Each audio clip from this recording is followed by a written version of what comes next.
예수님께서 이 땅에 육체를 입고 오셔서 고난 받으셨는데 그 복음서에 어떻게 고난을 받으셨는지 아주 자세히 기록이 되어 있습니다. 이번 주가 고난 주간입니다. 내일부터 토요일까지가 고난 주간이고 다음 주일이 부활절이 됩니다. 예수님께서 목요일 날 제자들 모여놓으시고 같이 만찬을 하셨습니다. 발도 씻어 주셨고 금요일 날 밤새도록 붙들리시고 신문을 받으셨습니다. 그래서 금요일 날 오전 9시부터 오후 3시까지 6시간 동안 십자가에 매달려 계셨습니다. 십자가에서 못 박고 금방 죽으신 것이 아니라 6시간 동안 매달리셨습니다. 그 이전에는 로마 병사들이 예수님을 대단히 괴롭혔죠. 가시면류관을 머리에 씌우고 네가 유대인의 왕이냐 희롱을 했습니다. 가시면류관을 쓰면 어떻게 됩니까? 가시가 머리를 찌르게 되니까 머리에서 피가 나죠. 그 다음에 갈대로 희롱을 했습니다.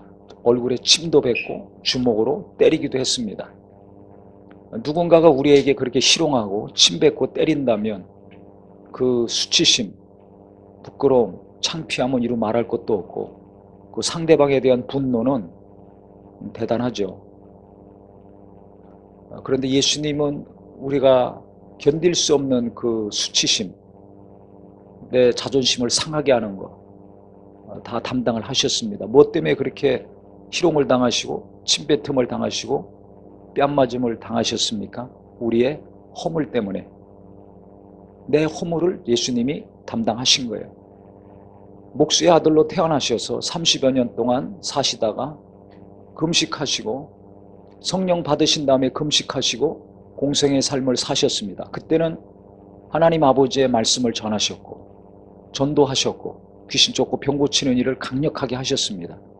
그래서 수많은 자들이 따라다녔습니다. 그런데 그것을 하러 예수님은 오신 분이 아니에요. 마지막에 예수님께서 아버지의 뜻을 이루시는 것은 십자가의 고난과 죽음이요 그 다음 부활이었습니다. 이 땅에서 많은 병자를 고치고 많은 주옥 같은 말씀을 하시고 수많은 천국 복음을 가르치시기만 했다면 그것은 우리에게 아무 소용이 없습니다.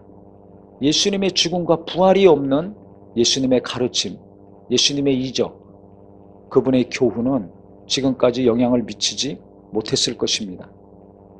그 수많은 말씀과 능력과 이적이 지금도 생생하게 살아 역사할 수 있는 것은 예수님이 우리의 죄와 허물과 병을 다 담당하시고 죽으시고 부활하셨기 때문에 가능한 것입니다.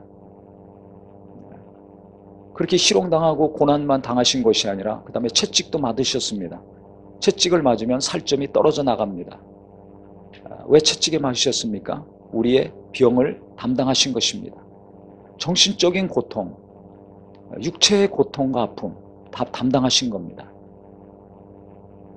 그 다음에 십자가에 매달려 있습니다. 6시간 동안 옷을 벗겨서 매달아 놨습니다. 속옷을 병사들이 제비 뽑았다고 그랬죠. 홀딱 벗겨놓은 겁니다.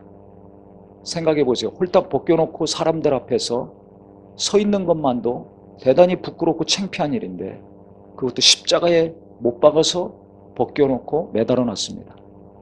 인간으로서는 가장 견딜 수 없는 최고의 고통과 아픔과 수치심을 경험하게 한 겁니다. 그리고 왜 그렇게 심한 극한 죄수도 그냥 옷 입혀서 십자가에 매달아 놓는데 왜 예수님은 홀딱 벗겨가지고 그렇게 죽이는가? 그것도 그냥 죽이지 왜 6시간 동안이나 매달아 놓는가?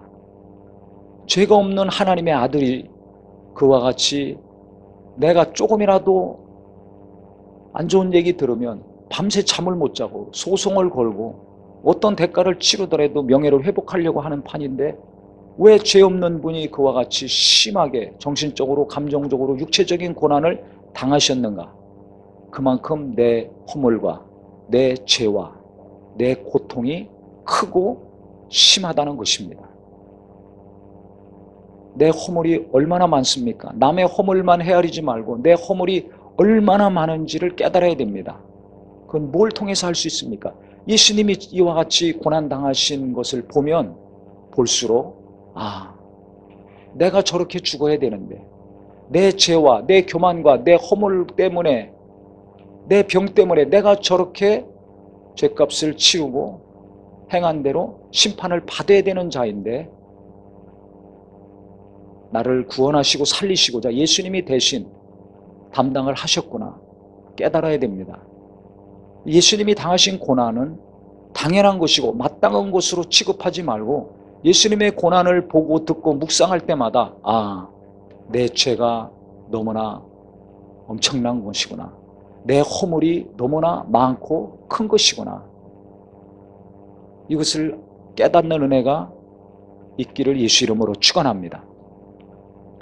6시간 동안 십자가에 매달아 놓으면 어떻게 되겠습니까? 체중이 밑으로 쏠리니까 팔목과 발목에만 못을 박았으니까 그 못을 박는 과정에서도 큰 고통과 아픔이 있지만 그렇게 매달려 있으면 저산소증에 걸린다고 합니다. 숨을 못 쉬는 거예요. 심장이 압박을 받는 겁니다. 정상적인 상태에서 육체적인 고통만 느끼는 것이 아니라 실제 육체 안에 비정상적인 일이 일어나게 되는 거죠. 산소가 모자라고 계속 숨쉬기는 어렵고. 그래서 이 로마 시대 이 법원 사형은 그 사람이 그렇게 고통을 계속해서 느끼다가 죽게 만들어 놓는 겁니다. 그게 십자가의 형벌입니다. 무시무시한 형벌입니다. 그래서 하루만 매달아 놓는 것이 아니라 그 사람 죽을 때까지 매달아 놓는 거예요. 근데 지금 31절 잘 보세요. 이날은 준비일이라 유대인들은 그 안식일이 큰 날이므로 그랬습니다. 무슨 준비일이냐? 유월절 전날입니다. 특히 예수님이 유월절 날 십자가에서 돌아가셨거든요. 그날은 안식일입니다. 토요일이 안식일이지 않습니까? 그래서 금요일 날 십자가에서 고난을 받으셨는데 예수님이 십자가에서 영원히 떠나시는 그날은 이 안식일이 유월절과 겹치는 안식일이에요. 그래서 큰 날이라고 한 겁니다. 그래서 그날을 준비해야 되는데 안식일에 시체를 십자가에 두지 아니하려 하여 빌라도에게 그들의 다리를 꺾어 시체를 치워달라 하니 로마법에 의하면 그냥 매달아 놓고 죽을 때까지 며칠이고 그냥 있으면 됩니다. 죽으면 병사들이 그 시체를 끌어내려서 이제 알아서 장례 치르겠죠, 가족들이. 그런데 지금 유대인들은 예수를 죽이라고 해놓고서 십자가에 지금 매달려 있는데 빨리 끌어내리라는 거예요. 그래서 빌라도에게 다리를 꺾어서 시체를 치워달라 하니 이게 무슨 소리냐면 아직 안 죽었으니까 내려가지고 다리를 꺾으라는 겁니다. 그 당시 십자가에 오랫동안 매달렸는데도 죽지 않으면 다리를 꺾고서 쇠망치로 그 다리를 찢었습니다. 그럼 피가 막 쏟아지겠죠. 그래서 죽게 하는 거예요. 단번에 죽이면 깨끗한데 이렇게 아주 심한 고통 가운데 죽게 했습니다. 유대 지도자들은 안식일이 유월절과 겹쳐서 큰 명절이기 때문에 시체 빨리 내려달라. 이유가 있습니다. 신명기 21장 22절 23절에 보면 사람이 만일 죽을 죄를 범함으로 내가 그를 죽여 나무 위에 달거든 그 시체를 나무 위에 밤새도록 두지 말고 그날에 장사하여 내 하나님 여호와께서 내게 기업으로 주시는 땅을 더럽히지 말라. 나무에 달린 자는 하나님께 저주를 받음이니라. 저주받은 사람, 나무에 매달아서 죽인 그 사람 내려와야 된다는 거. 밤새도록 두지 말아라. 왜냐하면 그 땅이 더럽혀지고 저주받기 때문에. 이것을 이 유대 지도자들이 알기 때문에 예루살렘 아닙니까 지금. 그 예루살렘이 저주받고 더럽혀지면 어떻게 됩니까? 거기 하나님을 섬기는 성전이 있는데. 그러니까 이 유대 지도자들은 계속 거기 예수님의 십자가를 매달리게 할 수 없는 거예요. 빨리 예수님 끌어내려라. 이 땅이 복을 받고 하나님이 함께 하시는 땅이 돼야 되니까 빨리 끌어내리라는 겁니다. 이 신명기 말씀 때문에 빌라도에게 요청을 그렇게 했어요. 그랬더니 그 요청을 받아들여가지고 군인들이 가가지고 예수와 함께 못 박힌 첫사람과 또 그 다른 사람의 다리를 꺾고 그랬습니다. 예수님은 혼자 못 박혀 있는 것이 아니라 양쪽에 강도들이 있었죠.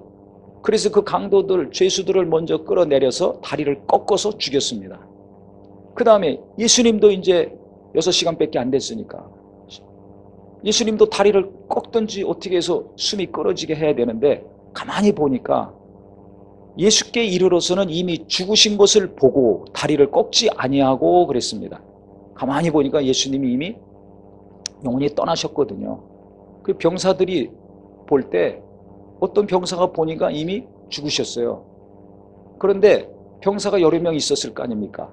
그중 한 군사는 이게 죽었는지 살았는지, 지금 기절해 있는 건지 죽었다는 확신이 들지 않는 겁니다. 죽었다고 생각하는 병사도 있었지만 그렇지 않은 병사가 창으로 옆구리를 찔렀습니다. 그랬더니 예수님 옆구리에서 피와 물이 나왔다 그랬어요. 어디를 찔렀겠습니까? 심장 있는 옆구리를 찔렀겠죠. 그래서 심장이 압박을 받고 6시간 동안 매달려 있으면서 숨도 제대로 못 쉬시고 육체 이상이 생겼을 때 피는 심장에 몰려 있었을 것이고, 또 물이 늑막이나 폐나 어딘지 정확히 모르지만 물이 가득 차 있었던 겁니다. 이 중환자들 보면 하루에 뭐 1리터, 2리터씩 물을 빼는 분들이 있어요. 제가 이게 신방당이다 보면 그 주사기로 막 뺍니다. 1리터, 2리터면 얼마나 큽니까? 하루에 그만큼씩만 물을 빼더라고요.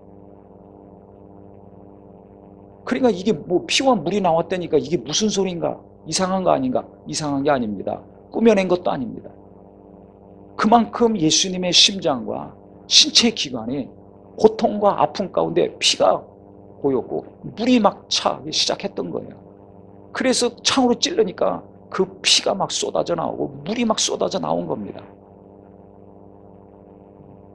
저는 이 말씀을 계속해서 묵상하면서 감당할 수 없는 예수님의 사랑을 어떻게 느낄 수밖에 없습니다. 우리가 자식들을 위해서도 지금 뭐 피 흘리고 목숨을 다하는 부모 요즘 찾아보기 어렵습니다. 과거에는 있었는데 지금은 자식 버리고 자기 편안하게 살려고 도망가는 자들은 있어도 자식을 위해서 이렇게 희생하는 부모, 누군가를 위해서 이렇게 목숨을 다하기까지, 목숨뿐만 아니라 이렇게 지긋지긋한 고통과 아픔을 계속 오랫동안 견디면서 그의 허물과 약함을 담당하고 뒤집어 쓰는 사람 찾아보기 어렵습니다. 다 내가 좋아하는 거, 내가 기뻐하는 거, 평안한 것을 찾고 그 길을 가려고 하지 않습니까? 누가 고난의 길을 가려고 합니까? 누가 남의 연약한 거, 허물을 담당하려고 합니까? 누가 이렇게 고통스럽게 숨 막히게 가슴 터지고 머리 터지는 이 고통의 길, 아픔의 길을 갑니까? 절대 안 가려고 합니다. 그런데 예수님은 이것을 아버지 품속에서 이 땅에 살과 피를 가지고 오셨어요. 육체를 입고 오셨어요. 그래서 이 고난의 길을 가신 겁니다. 묵묵히 가신 겁니다. 뺨을 때리고 침을 뱉고 희롱하고 욕하고 뻘겨벗고 매달아 놓고 하더라도 아무 소리 아니고 묵묵히 가셨어요.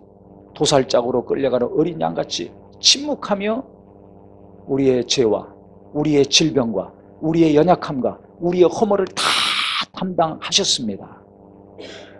예수님의 고난을 생각할 때 우리에게 겸손함과 은혜와 하나님의 사랑이 깊이 임하기를 예수 이름으로 축원합니다. 얼마나 감사하고 고마운 일입니까? 예수님이 이 땅에 오셔서 이미 십자가에서 영원히 떠나셨어요. 죽으셨습니다. 그럼 예수님이 죽으면 끝나는데 왜 피와 물을 다 쏟으셨을까요? 군사가 예수님의 죽음을 의심해서 찔른 것 같지만 예수님은 이 땅에 오셔서 이 피를 흘리셔야 됩니다. 왜 그렇습니까? 생명은 피에 있는데 피가 죄를 속한다 그랬습니다. 우리의 죄가 해결되려면, 우리가 하나님의 영원한 생명을 다시 얻으려면 거룩한 피가 필요합니다. 죄의 삭은 사망이라고 로마서 6장 23절에 말씀했습니다. 인간이 마귀의 유혹을 받아서 타락하고 범죄함으로 육체도 죽고 영혼도 죽게 됐어요.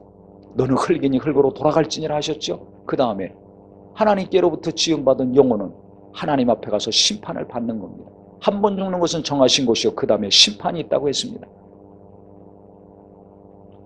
죄인으로 태어나서 죄를 짓고 살다가 그 죄값을 그 영혼이 나중에 하나님 앞에서 치르게 됩니다. 그래서 불과 유황으로 타는 못에 참여하리니 이는 둘째 사망이라 그랬어요.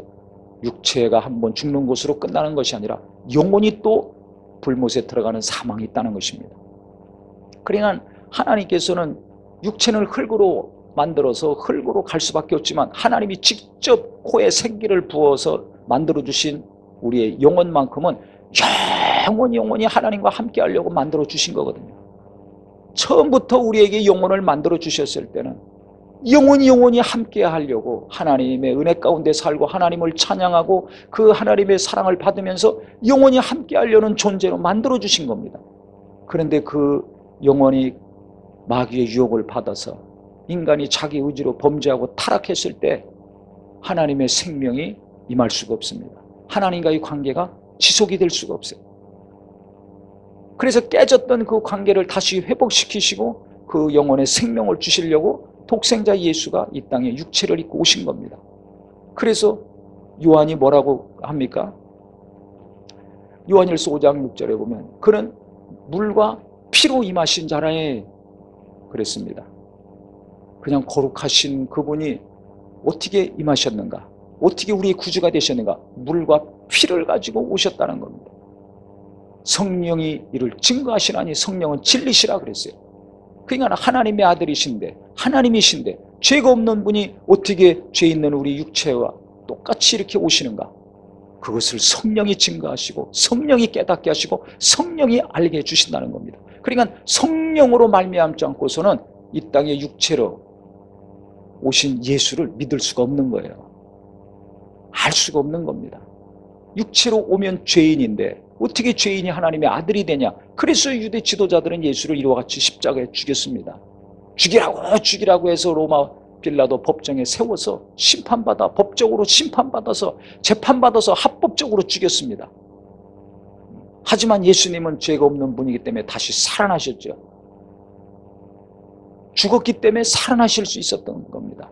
예수님이 고난을 받으셨기 때문에 우리의 죄도 우리의 병도 우리의 고통과 아픔도 주님이 가져가셨기 때문에 우리가 성령으로 예수를 믿고 체험하면 정신적인 고통에서 해방을 얻고 감정적인 억압과 상처와 두려움에서도 평안과 자유를 얻고 육체의 병도 떠나가고 무엇보다 중요한 것은 영원한 하나님의 생명을 다시 얻게 된다는 것입니다. 할렐루야.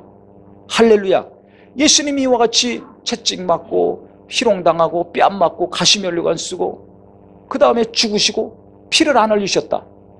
그러면 우리의 정신적인 고통, 감정적인 고통, 육체적인 어려움은 해결될지 모르지만 죄가 해결됩니까? 안 됩니까? 안 됩니다. 그러니까 죽으신 다음에 그렇게 많은 고난을 받고 이미 죽으셨어요. 죽으셨는데도 예수님이 피를 쏟아야 됩니다.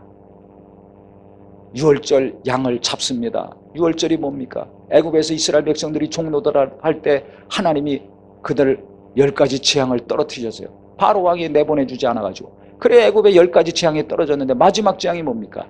장자가 다 죽는 거예요. 큰아들이 짐승이고 사람이고 집집마다 첫태생들이 다 죽는 겁니다. 그때 이스라엘 백성들에게는 양의 피를 문설주와 좌우인방에 바라라. 그래서 그 피가 있는 곳은 천사가 넘어갈 것이고 피가 없는 집은 다 큰아들들이 장자들이 다 죽을 것이다. 그래서 이스라엘 후손들은 다 양의 피를 발랐습니다.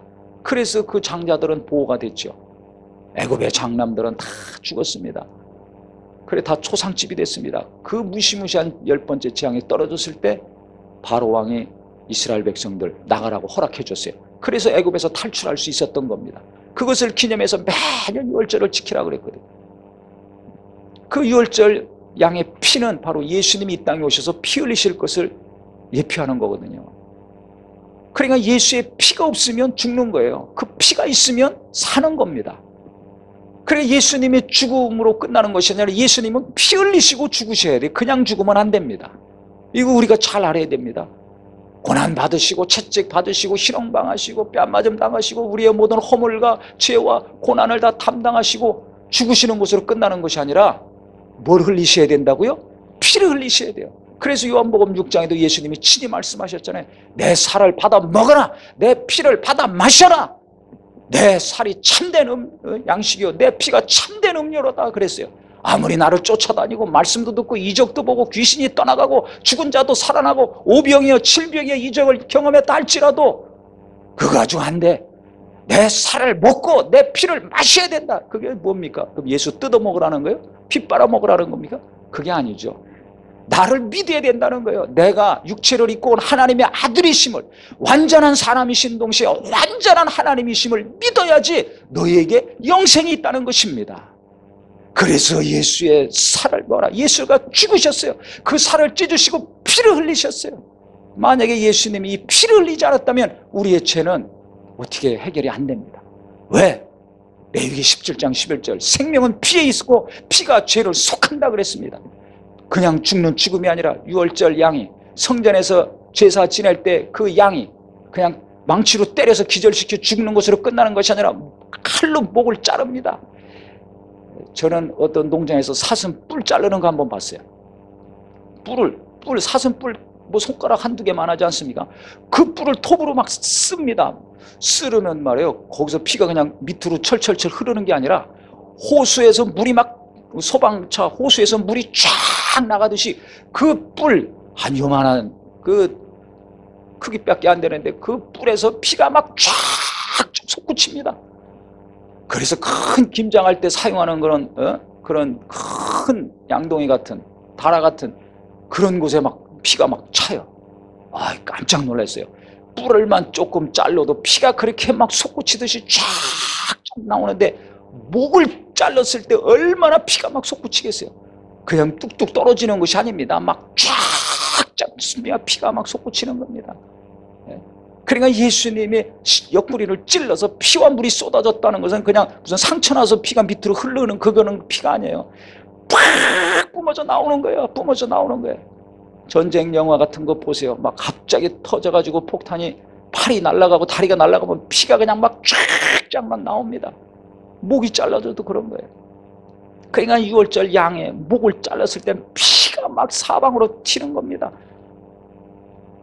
그 다음에 번제로 드리고 그 피를 발랐을 때 제사장들도 성소에 들어가고 대제사장도 그 피를 발라야지 지성소에 들어가서 하나님 만날 수 있는 거예요.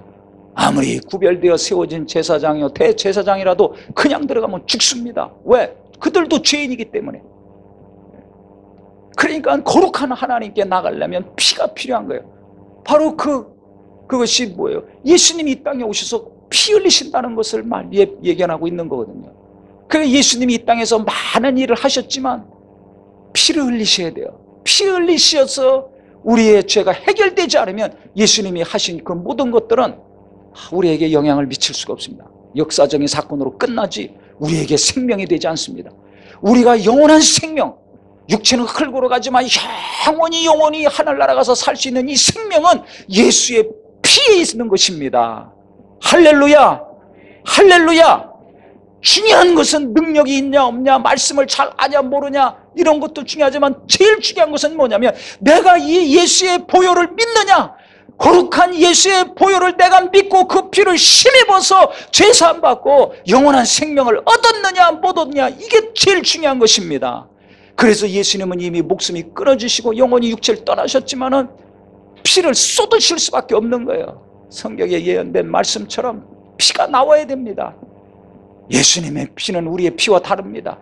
우리는 죄인의 피기 때문에 인간의 피로는 죄를 살 수 없어요. 육체의 연장은 수혈해가지고 몇 달, 몇 년 연장시킬 수는 있지만 우리의 죄를 해결하고 하늘나라에 들어가기는 할 수가 없습니다. 오직 무죄하신 분, 하나님의 아들의 피, 이 예수의 거룩하고 깨끗한 피만이 우리의 죄를 완전히 깨끗게 씻고 내 영혼에 하나님의 생명을 들어오게 할 수 있는 능력의 피가 되는 것입니다. 아멘. 네. 얼마나 이게 중요한지 모릅니다. 그래서 예수님은 그 찔끔찔끔 흘리신 것이 아니에요. 십자가에 못 박혔을 때 피는 찔끔찔끔 흘렀겠죠. 채찍에 맞았을 때도 피는 흘렀겠죠. 하지만 이 옆구리를 찔러서 심장에서 막 터져나오는 물과 피는 막 솟구치듯이 소방 호수에서 물이 나오듯이 팍 뿜어나오는 피입니다.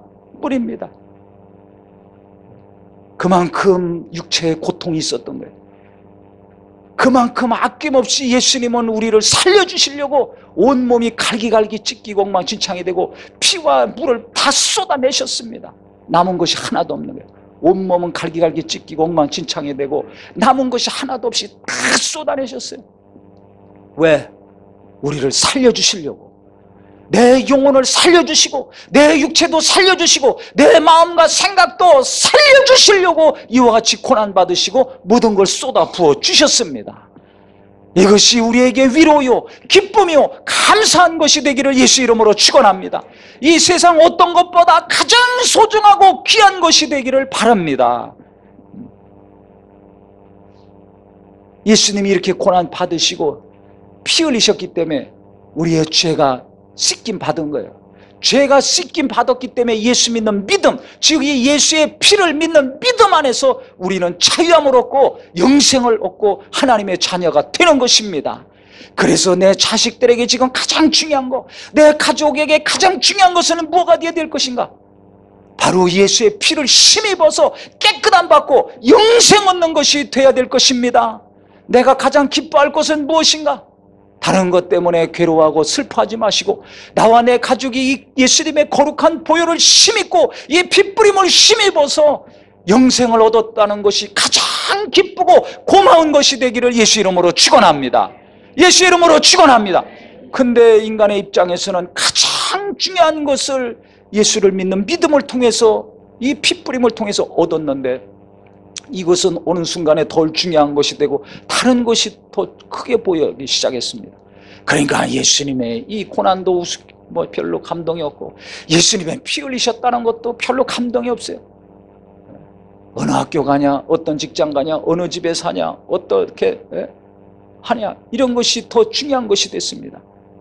가만히 생각해 보세요. 만약에 예수님의 이 보혈이 없다면, 예수님이 이렇게 피를 쏟아서 우리에게 죄의 문제를 해결해 주시고 나를 깨끗게 하시는 사건이 없었다면 지금 우리는 뭐 때문에 가장 두려워할까요?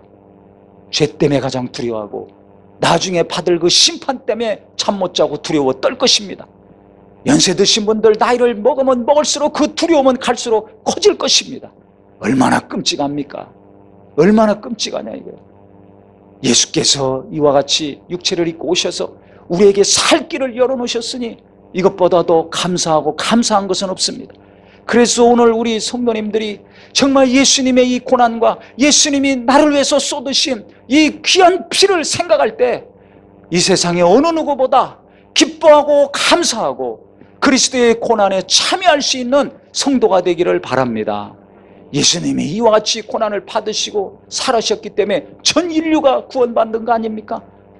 예수님도 고난 받으시고 부활하셨기 때문에 그 보좌에 앉으셔서 영광을 받으실 수 있는 거예요. 그러니까 내가 누군가를 살리길 원한다면 예수님의 고난에 참여해야 됩니다. 그래서 기도하는 게 힘들고 전도하는 게 힘들죠. 그렇지만 계속 핍박을 받으면서도 기도하고 복음을 전하면 사랑하는 가족들이 때가 차면 구원을 받는 거예요. 왜? 어느 누군가가 십자가를 짊어졌기 때문에. 예수님이 십자가 짊어져서 전 사람 인류가 구원받은 것처럼 내가 십자가 짊어질 때 내 아내가 살고 남편도 살고 자식도 사는 겁니다. 근데 요새 십자가 안 지려고 그래요. 기도 안 하고 핍박 싫어하고 편안하게만 살려니까 구원받든지 안 받든지 너 마음대로 해라. 그럼 누가 구원받아요?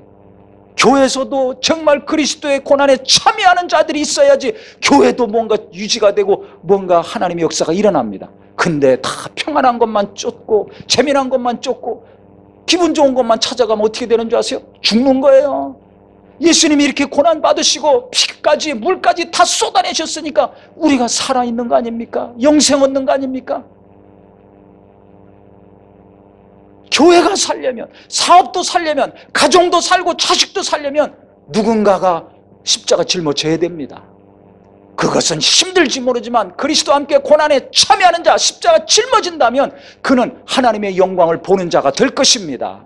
이건 너무 분명해요. 그래서 로마서 8장 17절에도 그리스도와 함께 우리가 영광을 받기 위하여 그의 고난에 참여할지니 그랬습니다. 우리가 하나님의 자녀 아닙니까?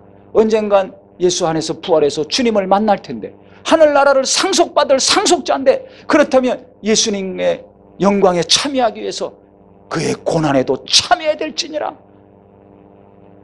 그리스도의 고난에 가족들의 연약함을 내가 담당해서 기도하고, 교회의 연약함을 내가 담당해서 봉사하고, 누군가의 연약함과 부족함을 담당해서 내가 인내하면서 힘쓴다면 그건 고통스러운 일입니다. 하지만 정말 내가 그 길을 간다면, 그 어려움을 내가 짊어진다면 그 이후에는 영광이 나를 기다리고 있다는 사실입니다. 할렐루야, 할렐루야. 저는 우리 성도님들이 나중에 주님 만날 때 다 하나님이 큰 영광 가운데 맞아주시기를 원해요. 상도 받고 면류관도 많이 받기를 원합니다. 그러려면 어떻게 돼요? 고난을 사모해야 돼요. 고난, 단어만 들어도 아주 거부 반응이 일어납니까? 근데 예수님을 생각한다면, 예수님이 내게 베푸신 은혜를 진짜 내가 안다면 그분의 고난을 사모하고 그분과 함께 영광의 길을 갈 수 있을 것입니다. 그래서 내가 이렇게 살면 안 되겠구나, 이렇게 재미난 것만, 맛있는 것만, 편안한 것만, 안락한 것만 추구하고 살면 안 되겠구나.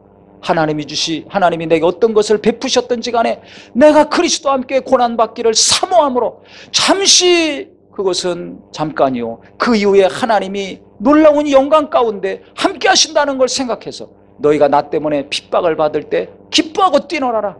하늘에 너희 상이 큼이라 말씀하신 것처럼 하늘에서 하나님이 내게 큰 상을 내게 주시고 놀라운 영광 가운데 나를 맞이하실 수 있도록 우리가 가족들의 연약함, 또 교회의 연약함, 어느 누군가의 연약함을 담당하여서 주님이 십자가 통과하신 이후에 부활의 영광을 맛보시고 보좌에서 모든 이름이 무릎 꿇는 영광 가운데 지금까지 계신 것처럼 우리도 하나님이 큰 영광 가운데로 이끌어 가실 수 있는 복된 자가 되시기를 예수 이름으로 축원합니다.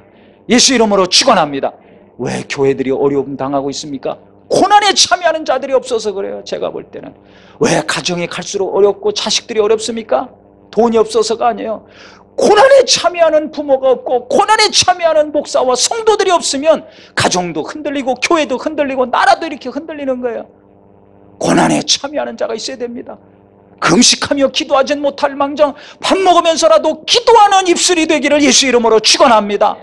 정죄하고 비난하고 따지고 덤벼들겨 그거 하지 마시고 그의 연약함을 담당하고 변화시켜달라고 기도하고 인내하는 자가 되기를 예수 이름으로 축원합니다. 많은 자들이 아무리 말씀을 안 보고 안 듣는다 할지라도 영생의 말씀, 생명의 말씀이 여기 계시면 우리가 네게로 가겠습니까? 한 고백처럼 어떤 일이 이 땅에 벌어진다 할지라도 이 영생의 말씀, 생명의 말씀으로 살려고 보고 듣는 우리 모두가 되기를 예수 이름으로 축원합니다. 예수 이름으로 축원합니다. 하나님이 영광 가운데 우리를 인도해 주실 것입니다. 그 큰 영광을 많이 볼 수 있는 앞날이 되기를 예수 이름으로 축원합니다. 우리 같이 기도할 때 주여 내가 정말 그리스도와 함께 고난에 동참함으로 하나님의 영광을 보게 하여 주시옵소서. 우리 간절히 같이 예수 한번 부르고 기도하겠습니다.